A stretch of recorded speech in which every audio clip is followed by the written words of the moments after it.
नमस्कार दोस्तों, क्या हाल है आप सभी के। उम्मीद करते हैं आप सभी लोग सही होंगे, स्वस्थ होंगे। और आज हम पढ़ेंगे अधिगम के बारे में। अधिगम का अर्थ समझेंगे, अधिगम की विशेषता, इसके अधिगम के पक्ष कितने होते हैं, क्या क्या विधियाँ हैं, विधियों के प्रकार और अधिगम की कुछ परिभाषाएँ और उसके कारक को यहाँ पर समझने की कोशिश करेंगे। तो अधिगम का जो अर्थ है, अधिगम के दो अर्थ हैं। अधिगम का एक अर्थ होता है सीखना। सीखना जो अधिगम का अर्थ है ना, अधिगम को इंग्लिश में हम ले कहते हैं लर्निंग। ठीक है, तो लर्निंग यानी कि अधिगम। अधिगम का जो अर्थ है, एक तो है सीखना। सीखना जो अर्थ है वो संकीर्ण अर्थ है इसका। ठीक है, ये विस्तृत अर्थ नहीं है इसका। अधिगम का जो अर्थ एक आता है सीखना, तो ये संकीर्ण अर्थ है। इसका विस्तृत अर्थ देखेंगे, व्यापक अर्थ क्या है इसका, कि व्यापक अर्थ व्यवहार में परिवर्तन की एक प्रक्रिया है। अधिगम लर्निंग है क्या? लर्निंग एक प्रोसेस है, प्रक्रिया है। कैसी प्रक्रिया, किस चीज़ की प्रक्रिया, क्या प्रोसेस होता है लर्निंग का, कि हम इसमें लर्निंग के द्वारा अपने व्यवहार में परिवर्तन करने का प्रयास करेंगे। जैसे आप अगर आज लर्निंग की ये चैप्टर क्लास देख रहे हैं, तो अगर आपके व्यवहार में इस क्लास को देखना परिवर्तन हो पा रहा है तो लर्निंग होगा, अदरवाइज वो लर्निंग नहीं होगी। ठीक है, तो लर्निंग का हम सीधा सीधा अर्थ ये निकालते हैं कि एक तो संकीर्ण अर्थ हो गया सीखने से, और दूसरा जो अर्थ है वो व्यवहार में परिवर्तन है। किसमें परिवर्तन होना चाहिए? व्यवहार में, बिहेवियर में। ठीक है, तो व्यवहार में परिवर्तन। तो आप सभी को पता है कि चाहे पशु हो, चाहे मानव हो, ठीक है, चाहे बालक हो, चाहे युवा इंसान हो, ठीक है, यानी कि सभी जीवित प्राणी सभी जगह पर और सभी समय कुछ ना कुछ सीखते रहते हैं। यानी कि हर एक प्राणी जो जीवित है और वह हर समय कुछ ना कुछ सीखता रहता है। इसलिए सीखना एक सार्वभौमिक क्रिया है। सीखना कैसी क्रिया है? सार्वभौमिक, यूनिवर्सल प्रोसेस है सीखना। इंसान का जो बच्चा है उसको सबसे ज़्यादा सीखना पड़ता है, या हम यूँ कहें कि इंसान के बच्चे का विकास होता है तो वो सबसे ज़्यादा सीखता है। ठीक है, तो जैसे कि क्या क्या सीखता है वो? खाना पीना सीखता है, पहनना ओढ़ना सीखता है, चलना फिरना सीखता है, बोलना चालना सीखता है। ठीक है, जीवन के अधिकतर व्यवहार में बालक को सीखना पड़ता है। सीखने की यह क्रिया चेतन मन से होती है। ठीक है, कभी अचेतन मन, कभी तीव्र होती है। कभी कभी सीखने की क्रिया कैसी होगी? तीव्र होगी, कभी स्लो हो जाएगी, मंद हो जाएगी। परंतु मनुष्य के जीवन में शायद ही कभी ऐसा हो कि लर्निंग यानी कि सीखना कभी रुकता हो, है ना, लगातार चलती रहती है। सीखना जब भी रुकेगा जब इंसान क्या हो जाएगा, इंसान अपना विदा ले लेगा इस दुनिया से, तो सीखने की प्रक्रिया रुकेगी। अदरवाइज सीखना जीवन पर्यंत चलता रहता है। रोजाना के जीवन में सीखने के अनेक उदाहरण दिए जा सकते हैं। जैसे किसी कविता को याद करना है, ठीक है, साइकिल चलाना है, ये हर इंसान सीखता है। बहुत सी क्रियाएँ होती हैं जो इंसान रोज़ रोज़ रोज़ उसको सीखता है। तो इसलिए सीखने की एक परिभाषा अगर दी जाए, तो सीखने की एक परिभाषा देने के लिए हम ये कह सकते हैं कि हम व्यवहार में परिवर्तन कर रहे हैं। ठीक है, जो व्यवहार शब्द है, जैसे बोलते हैं इंग्लिश में बिहेवियर, तो बिहेवियर यानी व्यवहार शब्द है। उसकी सबसे पहले जो बात की थी वो जे बी वॉटसन ने की थी। ठीक है, कब की थी? 1905 में। 1905 में सबसे पहले विलियम मैकडूगल ने अपनी एक पुस्तक थी उनकी, outline of psychology. Outline of psychology, ये विलियम मैकडूगल की बुक थी 1905 में। इसी बुक में सबसे पहले जो व्यवहार शब्द है, ठीक है, इसी बुक में आउटलाइन ऑफ साइकोलॉजी बुक में व्यवहार शब्द पहली बार इसका जिक्र सामने आया था। व्यवहार को पहली बार किसने दर्शाया? पहली बार व्यवहार की बात की थी विलियम मैकडूगल ने, जो कि 1905 में उन्होंने एक बुक लिखी थी, आउटलाइन ऑफ साइकोलॉजी। इसी बुक में विलियम मैकडूगल ने अपनी पुस्तक में व्यवहार शब्द का जिक्र किया था। ठीक है, तो व्यवहार होता क्या है कि व्यक्ति के द्वारा की जाने वाली बाह्य क्रियाएँ, जो भी व्यक्ति बाहरी रूप से क्रियाएँ करता है, ठीक है, बाहरी रूप से कार्य कर रहा है, वो उसका व्यवहार है। ठीक है, हम सामने वाले का व्यवहार कैसे देखते हैं कि वो किस प्रकार के कार्य करता है, कैसी उसकी क्रिया है, बाहरी क्रिया कैसी हैं। ठीक है, जैसे उसकी बाहरी क्रिया होगी, अगर कोई व्यक्ति चोरी कर रहा है तो हम उससे कहेंगे तो हम कहेंगे कि उसका व्यवहार कैसा है, वह चोर है। तो व्यवहार को देख करके हमने उस व्यक्ति की जाँच कर ली, पहचान बना ली। ठीक है, तो अगर अधिगम की बात करें, अधिगम की परिभाषा क्या बनेगी? अधिगम की परिभाषा बनेगी कि अभ्यास, प्रशिक्षण और अनुभव से यदि व्यवहार में स्थायी परिवर्तन होता है तो वह तभी अधिगम कहलाएगा, अदरवाइज अधिगम नहीं होगा। यदि किसी व्यक्ति के व्यवहार में परिवर्तन जो आ रहा है अभ्यास की वजह से, प्रशिक्षण की वजह से और अनुभव की वजह से। अभ्यास को क्या कहते हैं? अभ्यास को बोलते हैं प्रैक्टिस। प्रैक्टिस की वजह से कोई इंसान प्रैक्टिस करता है, बहुत से हम लोग तमाम प्रैक्टिस करते हैं। ठीक है, चैप्टर पढ़ते हैं, फिर उसके बाद क्या करते हैं? उसकी प्रैक्टिस करते हैं। ठीक है, और हम ट्रेनिंग लेते हैं। कोई चीज़ अगर हमको नई सीखनी होती है तो उसकी हम ट्रेनिंग लेते हैं। जैसे हमने बीटीसी की ट्रेनिंग ली है। ठीक है, उससे क्या होगा? अभ्यास और प्रशिक्षण से क्या आएगा? अभ्यास, प्रशिक्षण के बाद अभ्यास, अभ्यास से अनुभव प्राप्त होगा। ठीक है, और ये तीनों चीज़ों से अगर कोई भी चीज़ स्थायी हो रही है हमारे व्यवहार में, ठीक है, परिवर्तन कैसा हो रहा है? स्थायी। ठीक है, टेम्परेरी नहीं, परमानेंट चेंज होना चाहिए, तो तभी वह अधिगम कहलाएगा। तो अधिगम की परिभाषा कह सकती है अभ्यास, प्रशिक्षण और अनुभव से यदि व्यवहार में स्थायी परिवर्तन होता है तो वह अधिगम कहलाएगा। ठीक है, व्यवहार में परिवर्तन के और भी कई कारण हैं। ठीक है, व्यवहार में परिवर्तन होता है वो परिपक्वता की वजह से भी हो सकता है। ठीक है, इसे इंग्लिश में क्या कहेंगे? मैच्योरिटी, यानी कि मैच्योरिटी के कारण भी परिवर्तन होते हैं। जैसे जैसे इंसान मैच्योर होता जाता है उसके व्यवहार में परिवर्तन आता जाता है। ठीक है, लेकिन वो जब परिपक्वता की वजह से अगर परिवर्तन हो रहा है तो वह अधिगम नहीं होगा। इस बात का विशेष ध्यान रखना है कि वो अधिगम नहीं कहलाएगा। ठीक है, अगला है संवेगात्मक विकास। संवेगों का विकास जब होगा, ठीक है, तो संवेगों के विकास को भी हम अधिगम नहीं कहेंगे। बीमारी की वजह से कोई परिवर्तन आ गया है तो उसको भी हम अधिगम नहीं कहेंगे। मादक पदार्थों के सेवन करने से यदि व्यवहार में परिवर्तन हो रहा है तो वो भी अधिगम नहीं कहलाएगा। थकान की वजह से अगर व्यवहार में परिवर्तन हो रहा है तो वो भी अधिगम नहीं होगा, लर्निंग नहीं कहलाएगी। मूल प्रवृत्ति की वजह से होता है तो वो भी अधिगम नहीं कहलाएगा। तो ये पॉइंट आपको याद रखनी है। परिपक्वता की वजह से अधिगम होता नहीं है, लेकिन परिपक्वता अधिगम में बहुत सहायक है। ठीक है, तो सीखना कैसी है, सीखने की प्रक्रिया है, उसका क्षेत्र बहुत ही विस्तृत है, बहुत ज़्यादा विस्तृत क्षेत्र है उसका। तो लेकिन ये जो परिपक्वता है उसकी वजह से अगर कोई परिवर्तन होता है व्यवहार में तो वह अधिगम नहीं होगा। बीमारी की वजह से होता है तो भी नहीं होगा, थकान की वजह से तब भी अधिगम नहीं कहलाएगा। तो इनकी वजह से, अगर इन कारणों की वजह से व्यवहार में परिवर्तन हो रहा है तो वह अधिगम नहीं कहलाता है। तो अधिगम की परिभाषा क्या बनेगी? अधिगम की अगर परिभाषा की बात करें तो व्यक्ति के व्यवहार में अभ्यास, प्रशिक्षण और अनुभव के कारण अगर स्थायी परिवर्तन हो रहा है तो उसी को अधिगम कहेंगे। अदरवाइज और भी परिवर्तन जो अन्य कारणों से आते हैं उसको हम अधिगम नहीं कहेंगे। ठीक है, क्रो एंड क्रो एक मनोवैज्ञानिक है, उनकी यह परिभाषा है। उनकी क्या परिभाषा है? उनकी परिभाषा ये है कि इसकी एक शॉर्ट ट्रिक हमने याद की थी कि आग, क्या क्रो एंड क्रो आग इकट्ठी कर रहे हैं। क्या करेंगे? आग का आग यानी कि आदत। ठीक है, आदत, अभिवृत्ति और ज्ञान, GYAN ज्ञान। तो आदत, अभिवृत्ति, अभिवृत्ति क्या होती है? नजरिया। तो आदत, अभिवृत्ति और ज्ञान की वजह से, ज्ञान को इकट्ठा करना, वो अधिगम कहलाता है। ये क्रो एंड क्रो ने अपनी परिभाषा दी थी कि कोई व्यक्ति अगर आदत इकट्ठी कर रहा है, आदत बना रहा है, ठीक है, आदतों का अर्जन कर रहा है, अभिवृत्ति का अर्जन करता है और ज्ञान का अर्जन करता है, तो वो अधिगम कहलाएगी। ये क्रो एंड क्रो की परिभाषा है। आगे चलते हैं। आगे गिलफोर्ड ने, मनोवैज्ञानिक गिलफोर्ड ने अपनी डेफिनेशन दी थी। ठीक है, तो गिलफोर्ड ने क्या डेफिनेशन दी है कि व्यवहार के कारण व्यवहार में आया कोई भी परिवर्तन अधिगम कहलाएगा। ठीक है, क्या होता है गिलफोर्ड के द्वारा कि व्यवहार के कारण व्यवहार में आया कोई भी परिवर्तन अधिगम कहलाएगा। अब ये डेफिनेशन हैं अधिगम की, कैसे याद रहेंगी? तो क्रो एंड क्रो के लिए हमने एक वो शॉर्ट ट्रिक बना ली थी, क्या? आग। ठीक है, क्रो एंड क्रो के लिए हमने बनाई थी आदत, अभिवृत्ति और ज्ञान को अगर अर्जन करता है व्यक्ति तो वह अधिगम कहलाएगा, अदरवाइज अधिगम नहीं कहलाएगा। गिलफोर्ड के लिए भी एक शॉर्ट ट्रिक है।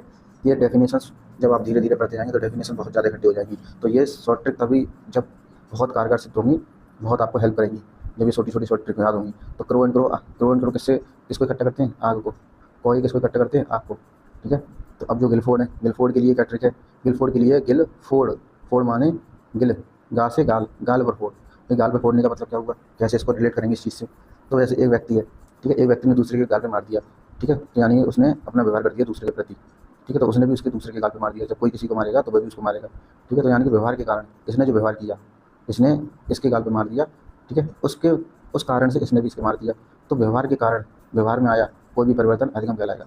यदि यह इससे गुड मॉर्निंग कहेगा तो ये भी इससे गुड मॉर्निंग कहेगा। ठीक है, तो गाल पर फोड़, ये गिलफोर्ड की डेफिनेशन है, याद रखेंगे सभी बच्चे। अगली है विलियम वुडवर्थ। तो वुडवर्थ में कितने बार आते हैं? एक ये बार है, एक ये बार है। वुडवर्थ में 2 बार आ रहा है, तो 2 चीज़ें इसमें रिपीट करेंगी। एक तो नवीन ज्ञान और नवीन प्रतिक्रिया, यानी नवीन ज्ञान और नवीन प्रतिक्रियाओं को यदि कोई व्यक्ति अर्जन करता है तो उसे अधिगम कहेंगे। वो अधिगम की परिभाषा किसके द्वारा हो जाएगी? विलियम वुडवर्थ के द्वारा हो जाएगी। ठीक है, दूसरी परिभाषा उन्होंने एक और दी थी, अधिगम विकास की एक प्रक्रिया है। अधिगम क्या है? विकास की प्रक्रिया है, यानी कि अधिगम अगर होता है तो विकास भी साथ साथ चलता रहेगा। ठीक है, तो अधिगम से क्या होगा? विकास होगा। ये इस परिभाषा को दिया है वुडवर्थ ने। तो ये आपको याद रखनी है कि ये डेफिनेशन जो किसने दी है। उसके बाद आगे है BF स्किनर। ठीक है, BF स्किनर में क्या डेफिनेशन दी थी अधिगम की? लर्निंग की डेफिनेशन दी थी कि अधिगम व्यवहार में उत्तरोत्तर अनुकूलन की प्रक्रिया है। तो उत्तरोत्तर अनुकूलन कौन करेगा? नर करेगा। कौन करेगा? नर। कौन सा नर? स्किनर। तो स्किनर क्या करता है? उत्तरोत्तर अनुकूलन की प्रक्रिया को ही अधिगम मानता है। ठीक है, उत्तरोत्तर अनुकूलन क्या होता है? उत्तरोत्तर अनुकूलन होता है कि सीढ़ी दर सीढ़ी कोई इंसान अगर अपना व्यवहार करता है, ठीक है, कोई चीज़ें सीखता है सीढ़ी दर सीढ़ी, ठीक है, प्रोग्रेसिव चेंज अगर अपने व्यवहार में ला रहा है तो उसे बोलते हैं उत्तरोत्तर अनुकूलन। ठीक है, ये स्किनर की डेफिनेशन है। तो स्किनर की डेफिनेशन में उत्तरोत्तर अनुकूलन याद रखेंगे। और वुडवर्थ की में नवीन ज्ञान और नवीन प्रतिक्रिया। और क्या कहते हैं वुडवर्थ? एक और डेफिनेशन दे देते हैं कि अधिगम विकास की प्रक्रिया है। BF स्किनर की हो गई उत्तरोत्तर अनुकूलन वाली। अब आ जाइए आई जैंग की डेफिनेशन है। आई जैंग कह रहे हैं कि अधिगम जो है नवीन या स्थायी परिवर्तन के अंतर्गत सीखने की प्रक्रिया है। यानी कि अधिगम में होता क्या है? नए या स्थायी परिवर्तन होते हैं। ये आप पहले ही बता चुके हैं, वही स्थायी परिवर्तन होना चाहिए। अपेक्षाकृत स्थायी परिवर्तन को ही अधिगम कहा जाता है। ठीक है, और यदि व्यवहार में 3 कारणों से परिवर्तन हो रहा है, स्थायी परिवर्तन हो रहा है, प्रशिक्षण, अभ्यास और अनुभव से यदि व्यवहार में परिवर्तन होता है तो उसे अधिगम कहते हैं। ये सामान्य परिभाषा है। और आई जैंग की परिभाषा की नया या स्थायी परिवर्तन हो रहा है, नया होना चाहिए या स्थायी परिवर्तन होना चाहिए। ठीक है, तो इसके द्वारा अगर कोई इंसान सीख रहा है तो वह अधिगम की प्रक्रिया कहलाएगी आई जैंग के द्वारा। एक मनोवैज्ञानिक गेट्स। ठीक है, तो गेट्स क्या करते हैं? गेट्स यानी कि दरवाजा क्या होगा? कोई अगर अनुभव के द्वारा, ठीक है, अनुभव और प्रशिक्षण के द्वारा अगर गेट खोल पा रहा है, इसका गेट, व्यवहार में परिवर्तन का गेट अगर खोल पा रहा है तो उसे अधिगम कहेंगे। तो गेट किसके द्वारा खुलेगा? अनुभव और प्रशिक्षण के द्वारा। यदि आपने गेट खोलने की ट्रेनिंग ली है और अगर आप या तो तभी गेट खोलेगा, ट्रेनिंग होनी चाहिए, या आपके पास गेट खोलने का अनुभव होना चाहिए, ठीक है। तो एक्सपीरियंस होना चाहिए और प्रशिक्षण होना चाहिए, तभी जो है गेट खुलेगा। गेट किस चीज़ का? व्यवहार में परिवर्तन का। तो ये शॉर्ट ट्रिक है, इस तरह से जो है आप याद रख सकते हैं, ठीक है। उसके बाद अपेक्षाकृत स्थायी परिवर्तन को अधिगम कहा जाता है, यानी कि relatively permanent change in behaviour is called learning, ठीक है।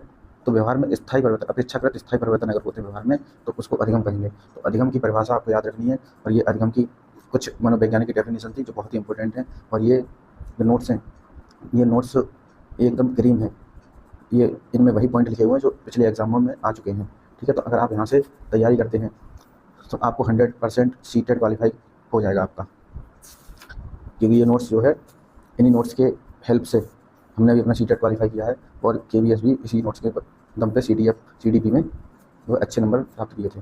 तो अधिगम के पक्ष कितने? अधिगम के 3 पक्ष हैं। अधिगम के जो 3 पक्ष हैं वो किसने दिए हैं?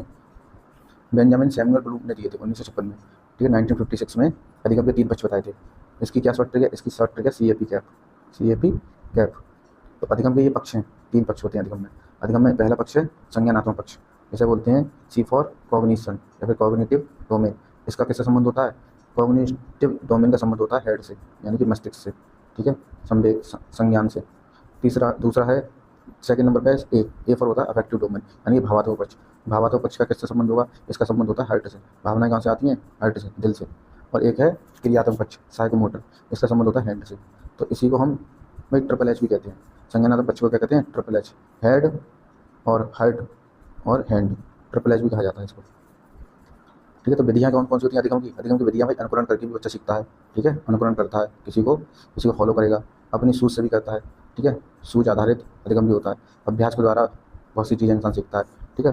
भूल के द्वारा भी सीखता है, प्रयास और भूल का सिद्धांत है, उसके द्वारा भी बच्चा प्रयास करता है, ठीक है। कुछ गलतियाँ करता है, उन गलतियों से भी अधिगम होता है, कुछ ना कुछ सीखता है बच्चा, ठीक है। तो जो अधिगम है वो 3 प्रकार का अधिगम होता है। एक है गामक अधिगम, दूसरा है प्रतिबोधनात्मक अधिगम, तीसरा है संकल्पनात्मक अधिगम। तो गामक अधिगम क्या है? यानी कि गामक अधिगम है जो शारीरिक क्रियाओं के द्वारा अधिगम होता है।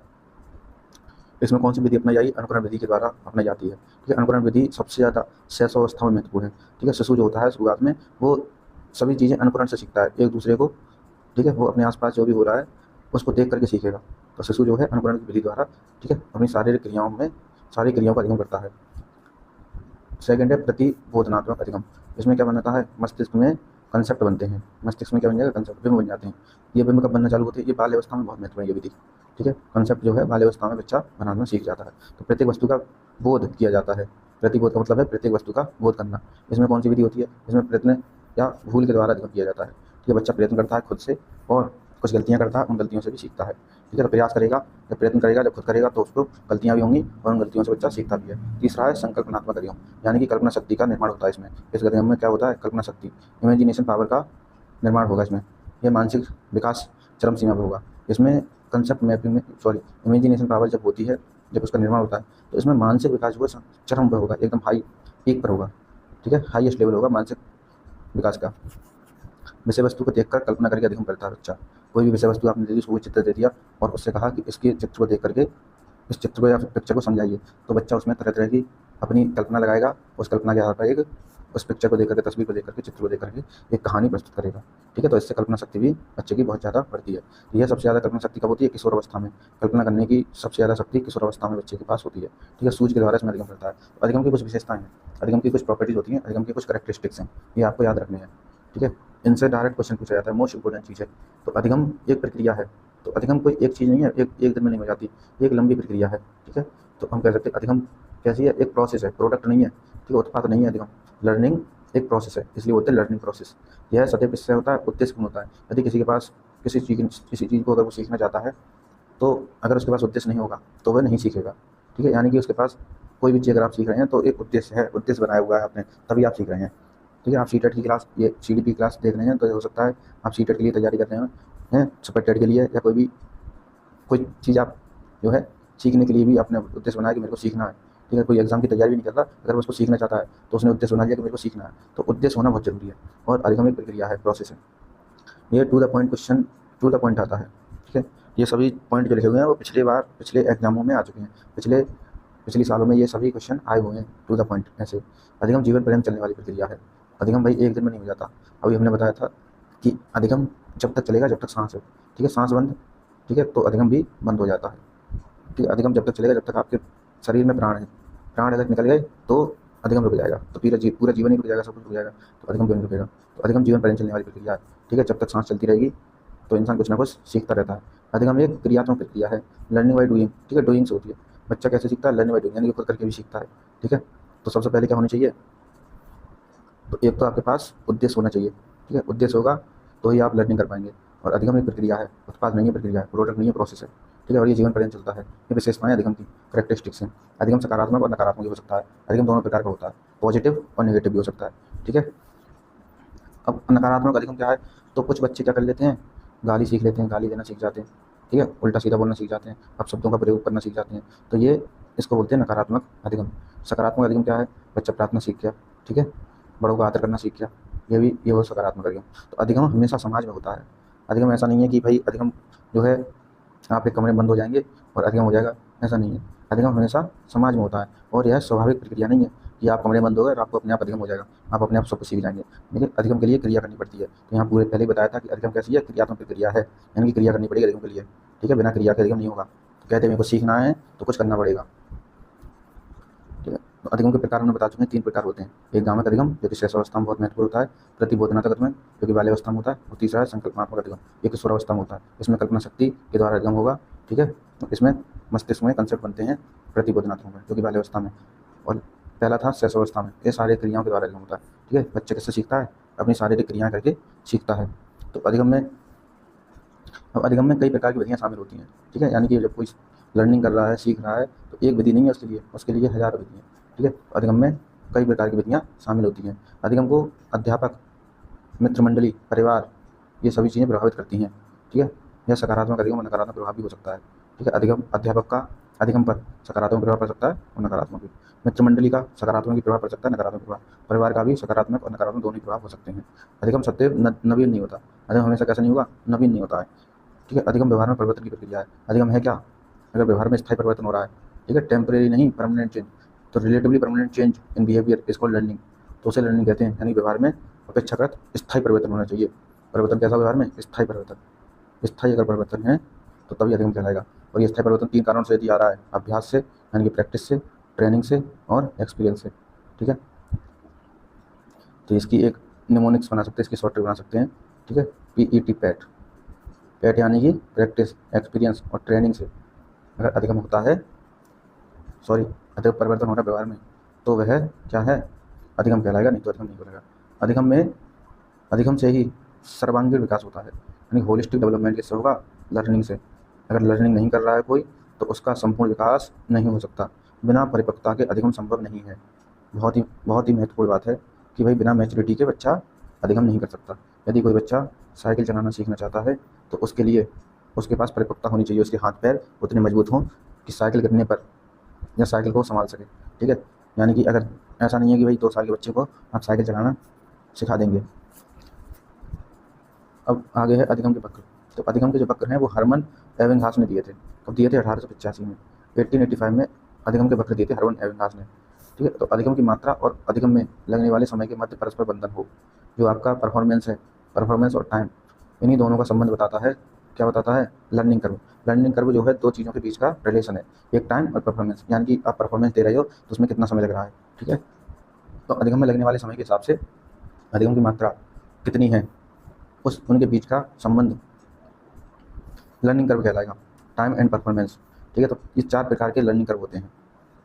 तो पहला तो होता है आदर्श लर्निंग कर्व। क्या होगा, यानी कि भाई जितना समय लग रहा है उतना ही अधिगम हो रहा है, जितना आपने समय दिया उतना अधिगम हो रहा है, रूट सही चल रहा है। नहीं, 2 घंटे में जितना अधिगम होना चाहिए उतना ही बच्चा अगर कर रहा है तो वह सही चल रहा है, इसका मतलब आदर्श है, ठीक है। जितना समय उतनी मात्रा, आदर्श स्थिति है, ठीक है। सेम टाइम सेम अमाउंट, यानी कि अधिगम की मात्रा, ठीक है, वो डायरेक्टली प्रोपोर्शनल होगी अधिगम में लगने वाले समय के अनुसार से। तो परफॉर्मेंस और टाइम इसमें बराबर होगा, जितना समय दिया उतना ही परफॉर्मेंस आ रहा है, ठीक है।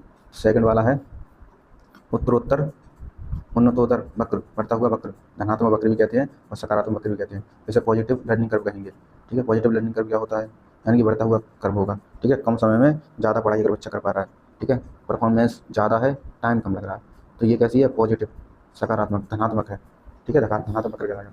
अगला है नतोत्तर वक्र, यानी कि समय तो बहुत लग रहा है ठीक है, लेकिन पढ़ाई बहुत कम हो पा रही है। ठीक है, ज़्यादा समय लगा रहे हो, 2 घंटे लगा पा रहे हो, फिर भी एक ही पेज पढ़ पा रहे हो, तो इसका मतलब आपका लर्निंग कर्व कैसा है? नेगेटिव है। परफॉर्मेंस कम, टाइम ज़्यादा, तो लर्निंग कर्व क्या हो गया? नेगेटिव हो गया।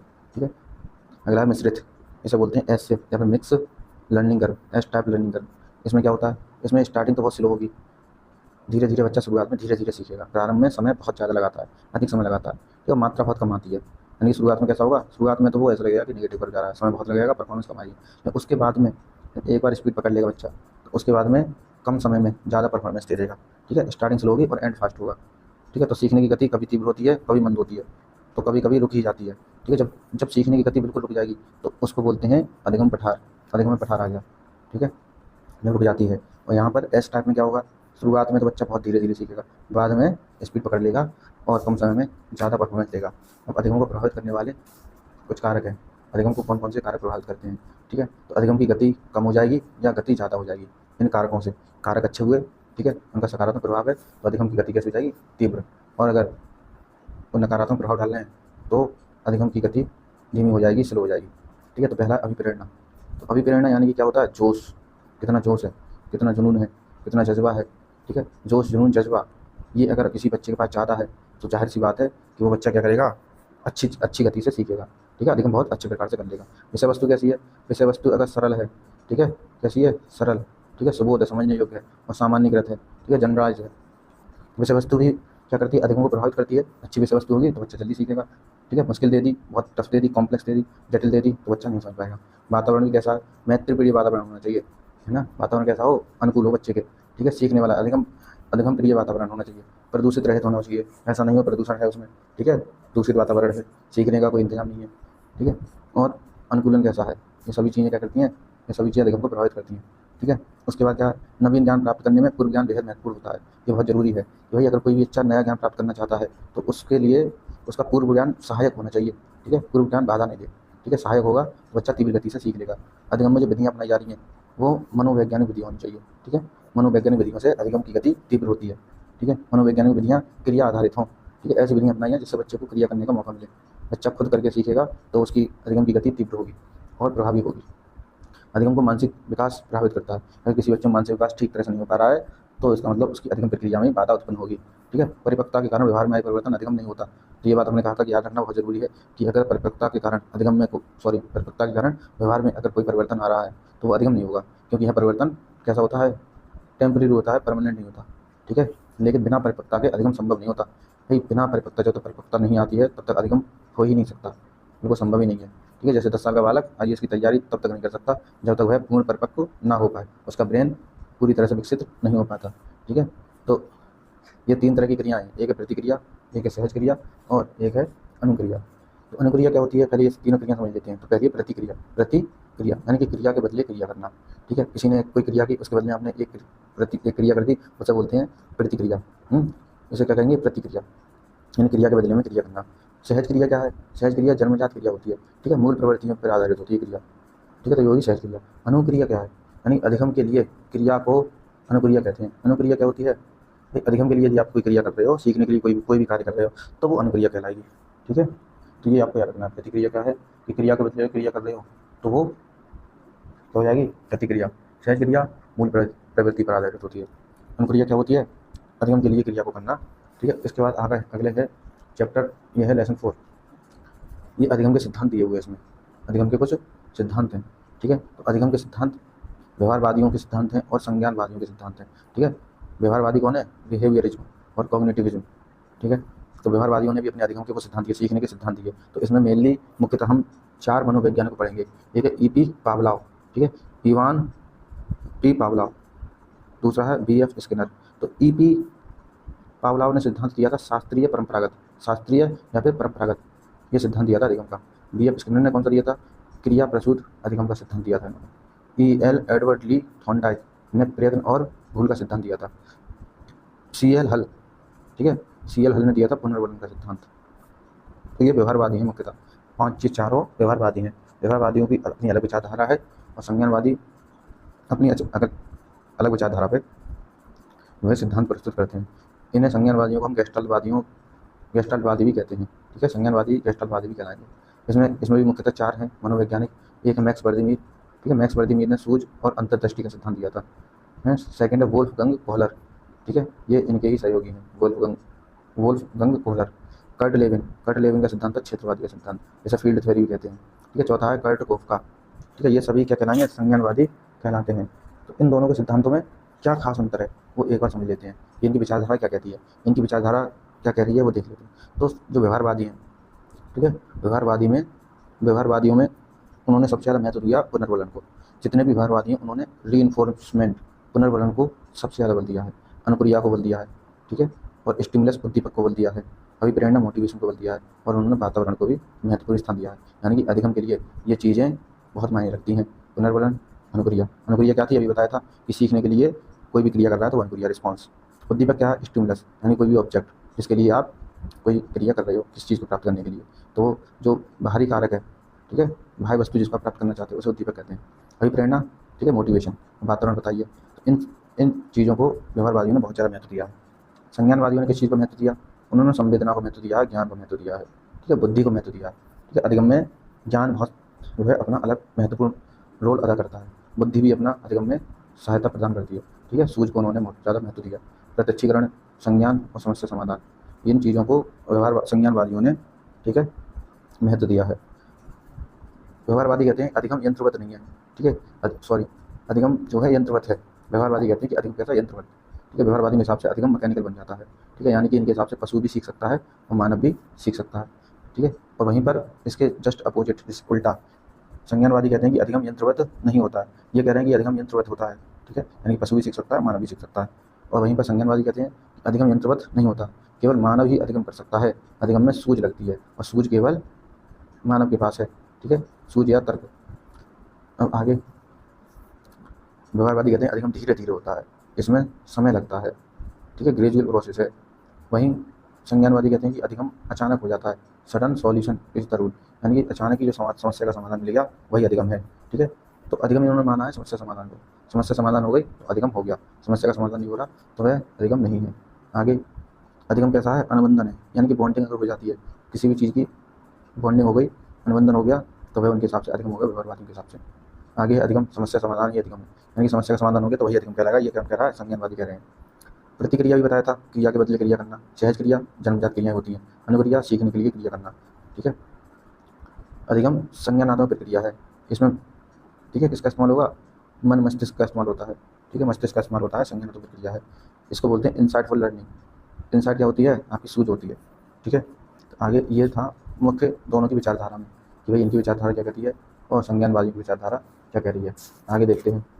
आगे अब अधिगम के सिद्धांत हैं, ठीक है, अधिगम के सिद्धांत हैं, तो वो हम कल पढ़ेंगे इसको, अधिगम के सभी सिद्धांतों को। ठीक है। ये जो है आगे कल इसके ऊपर चर्चा करेंगे।